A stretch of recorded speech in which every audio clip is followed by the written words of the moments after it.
Hello students, welcome to the lecture on types of exports and exporters, and after this lecture we will be able to learn the following objectives. Understand the registration of exporters, define the application for IEC number, discuss India's share of export, describe major export from India, discuss plastic industry. Let's begin with the concept of types of exports and exporters. An exporter without any commercial contract is completely exposed to foreign exchange risk that arises due to the probability of an adverse change in exchange rates. Therefore, it becomes important for the exporter to gain some knowledge about the foreign exchange rates, quoting of exchange rates, and various factors determining the exchange rates. Export from India requires special document depending upon the type of product and destination to be exported. Export documents not only give details about the product and its destination, port, but are also used for the purpose of taxation and quality control inception certification. In India, custom clearance is a complex and time-taking procedure that every export faces in his export business. Physical control is still the basic of custom clearance in India, where each consignment is manually examined in order to impose various types of export duties. High import tariffs and multiplicity of exemptions and export promotion schemes also contribute in complicating the documentation and procedure. So, a proper knowledge of the custom rules and regulation becomes important for the exporter. Export measure the amount of goods or services the domestic producer provide to foreign consumer by. It is a good that is sent to another country for sale. In the past, export of commercial quantities of goods normally required involvement of the customs authorities in both the country of export and the country of import. More recently, with the advent of small trades over the internet, such as through Amazon and eBay, exports have largely bypassed the involvement of customs in many countries due to the low individual values of these trades. Nonetheless, these small exports are still subject to legal restriction applied by the country of export.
Let us now discuss the registration of exporters.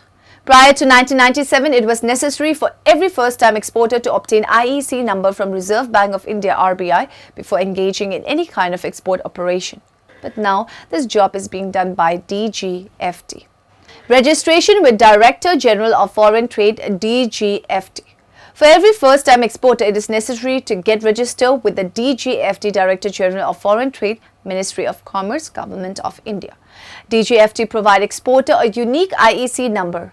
IEC number is a 10-digit code required for the purpose of export as well as import. No exporter is allowed to export his goods abroad without IEC number. However, if the goods are exported to Nepal or to Myanmar through Indo-Myanmar border or to China through Gunji, Namgaya, Skipkila or Nathula ports, then it is not necessary to obtain IEC number provided the CIF value of a single consignment does not exceed Indian amount of INR 25,000. IEC number. IEC code is unique 10-digit code issued by DGFT, Director General of Foreign Trade, Ministry of Commerce and Government of India to Indian companies. IEC code is Importer-Exporter code. To import or export in India, IEC code is mandatory. No person or entity shall make any import or export without IEC code number. Your host for today, and we will look at Importer-Exporter IEC, that is Import-Export code. What is IEC? An IEC is a type of a license which you need to get registered for whenever you are doing any commercial activity cross-border. If you are just getting money from your friends and family, you don't need an IEC. Or even if you are getting an investment from somebody in foreign, you don't need an IEC. You need an IEC whenever you are doing business with foreign individual or companies. So this is only whenever you do business, not for investments and all. So that is what IEC is. So why it is needed? In order to effectively monitor and control the various inflows and outflows of foreign exchange. The government has introduced this license so that they can effectively monitor. So who should go for IEC? IEC is applicable to anybody who is doing a commercial activity. So for example, you can do it as an individual. You can just be a freelancer and offering services to somebody in US, UK or any other place. Then also you need an IEC. Many times people think that I am just doing it as an individual. Do I really need it? Yes, you need it.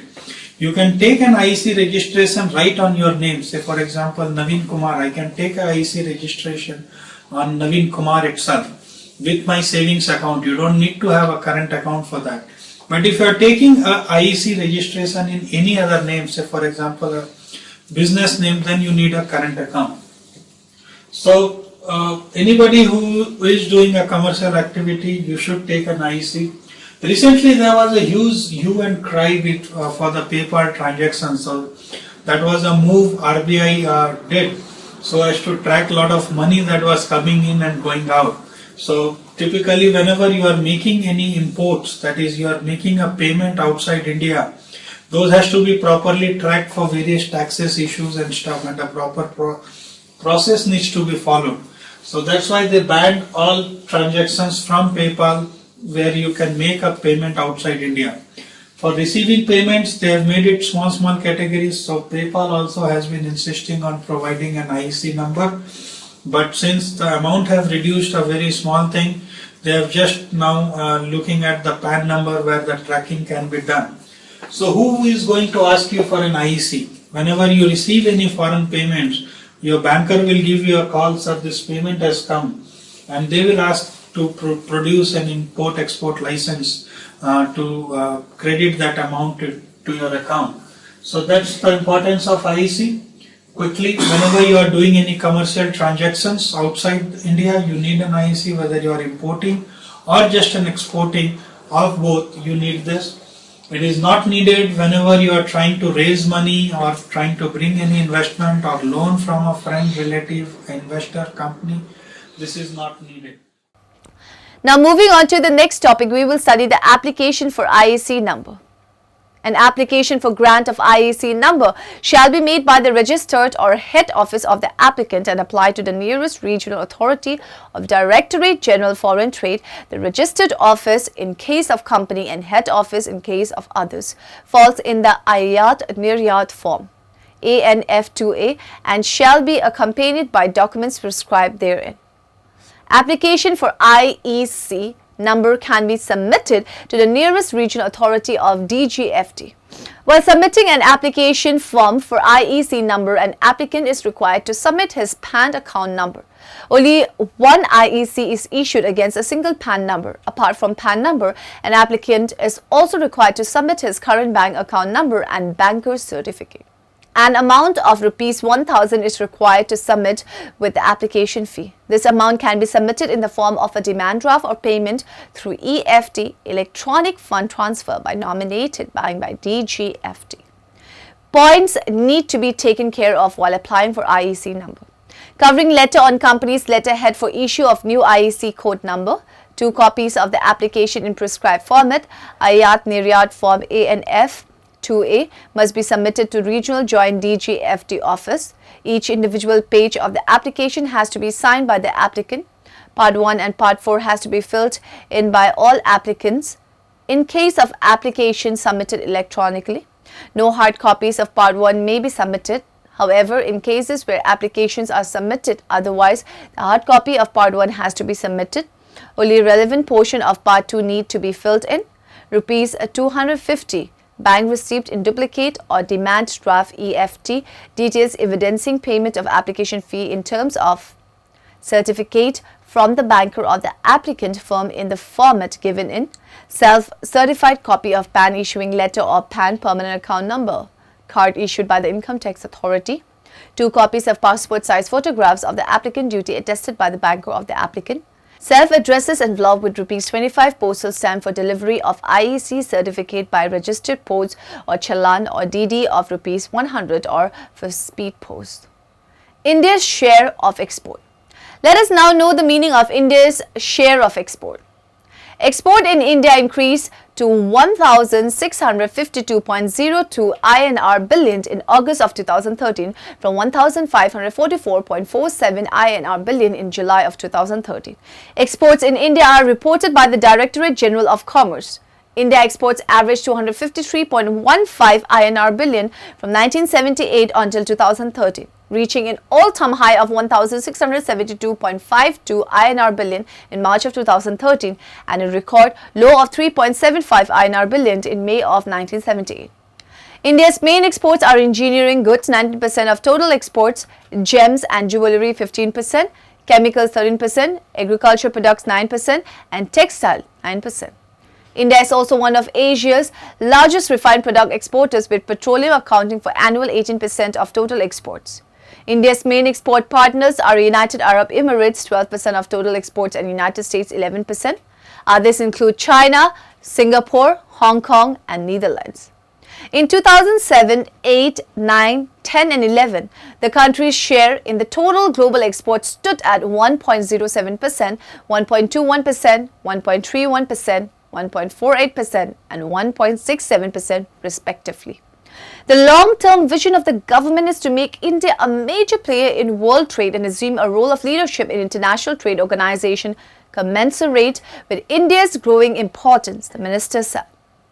Exports have always played an important role in the economic development of most countries. This is evident even in Indian case from the continuous upward movement of percentage share of merchandise export in the overall gross domestic product GDP of India from 13.9% in 2009 to 10 to 16.0% in 2010 to 11 and 17.7% in 2011 to 12.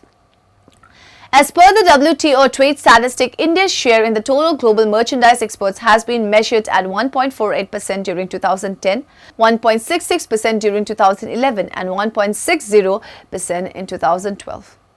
The difference between imports and exports is a measure of trade balance which contributes to current account balance stability of a country. Macroeconomic growth and stability of a country has a very close correlation with current account balance of that country. Hence, government and policymakers keep a close watch on trade balance and current account balance. An aggressive product promotion strategy for high-value items that have a strong manufacturing base is the main focus of the overall growth strategy.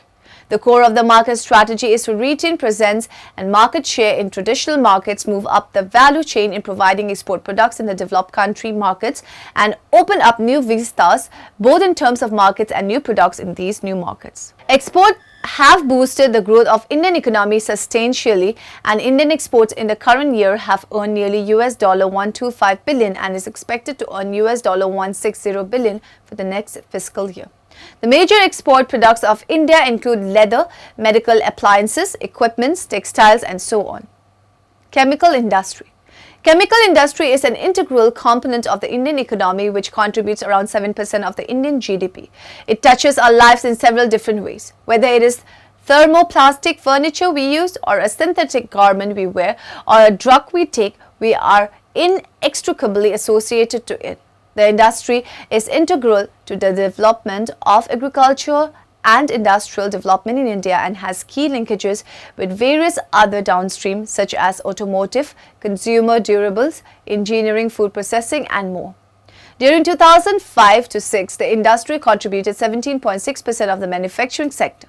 However, the country continues to be a net importer in 2005 to 6, with exports of US $5.95 billion and imports of US $7.92 billion. History. The chemical industry is one of the earliest domestic industries in India, contributing considerably to both the industrial as well as economic growth of the country since it achieved independence in 1947. The industry presently produces around 70,000 commercial products, which range from toiletries and cosmetics to plastic and pesticides. The wide and diverse range of products can be broken down into several categories, which include inorganic and organic commodity, chemicals, plastic and petrochemicals, drugs and pharmaceuticals, dyes and pigments, pesticides and agrochemicals, fine and specialty chemicals and fertilizers. With primary focus on modernization, the Government of India has taken an active role in promoting the growth and development of Indian domestic chemical industry. The Department of Chemicals and Petrochemicals, that has been part of the Ministry of Chemicals and Fertilizers since 1991, is responsible for making policy making, planning, development and regulation of the industry. In the private sector, several organizations including the Indian Chemical Manufacturers Association, the Chemicals and Petrochemicals Manufacturers Association and the Pesticide Manufacturers and Formulators Association of India all work with the prime objective of promoting the growth of industry and the export of Indian chemicals. For example, the Indian Chemical Manufacturers Association represents a large number of Indian companies which produce and export a variety of chemicals which have legitimate commercial application but also can be used as precursors and intermediates for production of chemical weapons. Overview. Growing at an average rate of 12.5%, the Indian chemical industry offers a wide spectrum of opportunities for the investors both from India and the world. The significant market potential, coupled with the existing pool of human resources and the comprehensive variety of resources in the country, make it a profitable destination in the new millennium. In the world production of chemicals, Indian industry stands at 12th position. Pharmaceuticals and bulk drugs. In terms of volume and value, Indian pharmaceutical industry ranks 4th and 13th respectively. In 2004, industry was valued at over $6 billion, which is growing at an annual rate of 8 to 9%. The industry can be divided into bulk drug segment and formulation and manufactures about 60,000 finished medicines and around 400 bulk drugs that are used in formulation. Agrochemicals. One of the most dynamic pesticide producer in the world, India is the second largest manufacturer of agrochemicals in Asia. Out of 145 pesticides registered in the country, 85 of a technical grade are locally manufactured. The country has established itself as a global sourcing base for generic agrochemicals. Petrochemicals and organic chemicals. The petrochemical sector that primarily comprises polymers, synthetic fibers, fiber intermediates and plastic processing is growing at an annual rate of 14%. At the world level, India stands 9th in terms of polymer consumption and is expected to be the 3rd largest consumer of polymers after USA and China by 2010.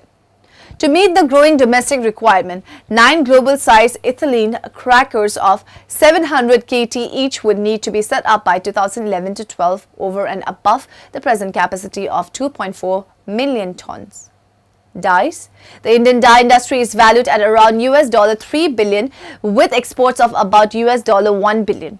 The per capita consumption is very low, 50 GMS, as compared to average global consumption 400 GMS. The industry is highly fragmented with 50 players in organized sector and 900 in unorganized sector, 400 GMS. The industry has undergone tremendous over the years, starting as an immediate manufacturing industry to a fully fledged industry with huge export potential.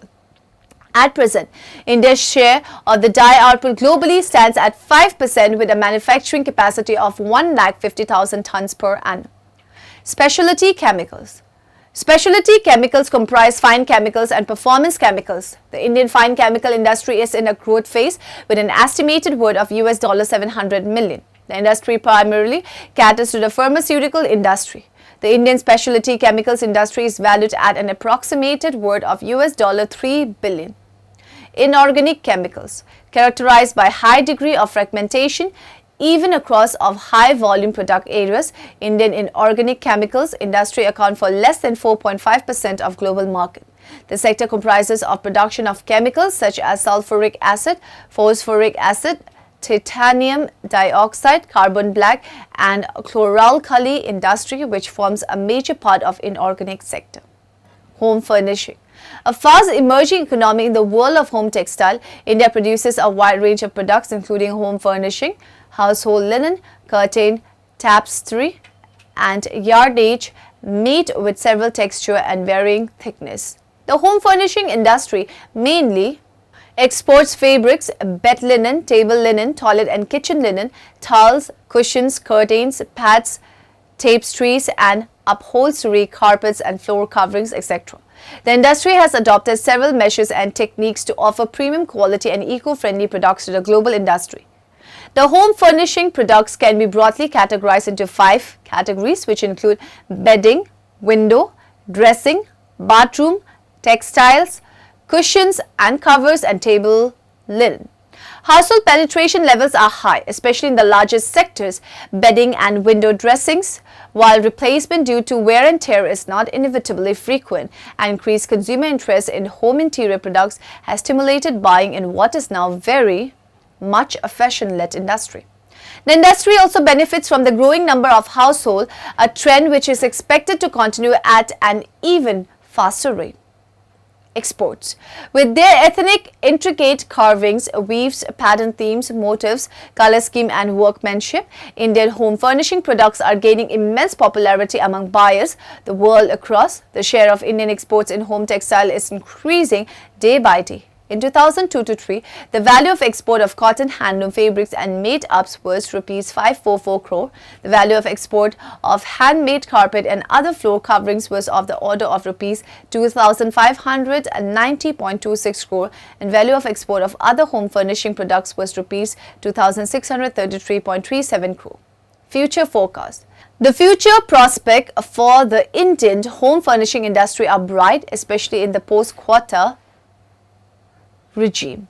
The industry is an expansion mode and is expected to benefit from growing demand both in the domestic and global markets. Indian apparel and textile industry. The apparel and textile industry occupies a unique and important place in India. One of the earliest industries to come into existence in the country, the sector accounts for 14% of the total industrial production, conduces to about 30% of the total export, and is the second largest employment creator after agriculture. History. The history of apparel and textile in India dates back to the use of modern dyes and printing blocks around 3000 BC. The foundation of the India's textile trade with other countries started as early as the 2nd century BC. A hoard of block printed and resin dyed fabrics, primarily of Gujarati origin, discovered in the tombs of Fostat, Egypt, are the proof of large-scale Indian export of cotton textile to Egypt in medieval periods. Indian handicrafts and gifts. India is one of the major exporter and supplier of handicrafts and gift products to the world market. The Indian handicraft industry is highly labor intensive and decentralized, being spread all across the country in rural and urban areas. The sector is considered as the second largest employment generating sector after agriculture, with numerous artisans engaged in craft work on a part-time basis. History. The rich history of India's craft tradition has evolved over the centuries, offering a legacy of Indian culture promising everything: beauty, dignity, form and style. Major export from India. The Indian plastic industry has taken great strides. In the last few decades, the industry has grown to the status of a leading sector in the country with a sizable base. The material is gaining notable importance in different spheres of activity, and the per capita consumption is increasing at a fast pace. Continuous advancement and development in polymer technology, processing machineries, expertise and cost-effective manufacturing is fast replacing the typical materials in different segments with plastic. On the basis of value-added share of India's plastic products industry is about 0.5% of India's GDP. The exports of plastic products also yield about 1% of the country's export. The sector has a large presence of small-scale companies in the industry, which account for more than 50% turnover of the industry and provides employment to an estimate of about 0.4 million people in the country. Approximately rupees 100 billion are invested in the form of fixed assets in the plastic processing industry. History. Indian plastic industry has made significant achievement in the country ever since it made a promising beginning with the start of production of polystyrene in 1957. Exports. In the calendar year 2006, the value of a world plastic export was US $375 billion. Now in the end, let us summarize what we have learned in this lecture. Director General of Foreign Trade DGFT provides exporter a unique IEC number. IEC number is a 10-digit code required for the purpose of export as well as import. IEC code is Importer-Exporter code. To import or export in India, IEC code is mandatory. No person or entity makes any import or export without IEC code number. Exports have always played an important role in the economic development of most countries. The chemical industry is one of the earliest domestic industries in India, contributing considerably to both the industrial as well as economic growth of the country since it achieved independence in 1947. The growth of India's agriculture sector during the 50 years of independence remains impressive at 2.7% per annum. The hub of India's jewellery industry is Mumbai, that received majority of the country's gold and rough diamond imports. The country ranked first among major livestock holding nations in the world and thus has a rich endowment of raw materials in terms of the cattle population. The Indian handicrafts industry is highly labor intensive and decentralized, being spread all across the country in rural and urban areas. Continuous advancement and developments in polymer technology, processing machineries, expertise and cost-effective manufacturing is fast replacing the typical materials in different segments with plastic.